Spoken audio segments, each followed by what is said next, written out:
இயேசுவின் பரிசுத்த நாமத்திற்கு ஸ்தோத்திரம் உண்டாவதாக. இன்றைய வேத வசனம் சகேரியா 2ஆம் அதிகாரம் 10ஆம் வசனம். சியோன் குமாரத்தியே, கெம்பீரித்து பாடு, இதோ நான் வந்து உன் நடுவில் வாசம் பண்ணுவேன் என்று கர்த்தர் சொல்லுகிறார். சகேரியா தீர்க்கதரிசியின் காலத்தில் இஸ்ரவேல் ஜனங்கள் சிறைப்பட்ட வாழ்வுக்கு பிறகு மனம் அடைந்து இருந்தார்கள். அப்போது கர்த்தர் ஒரு பெரிய நம்பிக்கையை அறிவிக்கிறார். நான் உன்னை விட்டு தூரமாக இல்லை, நான் உன் நடுவில் வந்து வாசம் செய்வேன்.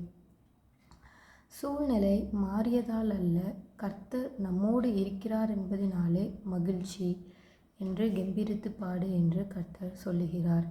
தேவன் நம்மிடத்தில் கூறுவது, தேவன் தூரத்தில் இருப்பவர் அல்ல, நம் வாழ்க்கையின் நடுவில் இருக்க விரும்புகிறார். பயம், தனிமை, தோல்வி எதுவாக இருந்தாலும் அவர் நம் நடுவில் இருக்கிறார்.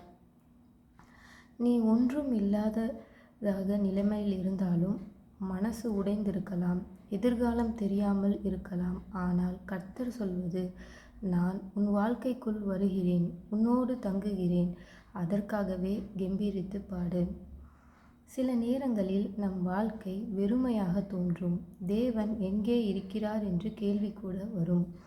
அப்பொழுது தேவன் சொல்கிறது, சீயோன் குமாரத்தியே, கெம்பீரித்து பாடு, இதோ நான் வந்து உன் நடுவில் வாசம் பண்ணுவேன்.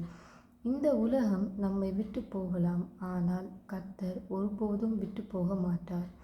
கர்த்தர் உன் நடுவில் இருக்கிறார், அதுவே உன் மகிழ்ச்சிக்கான காரணம். ஆமேன்.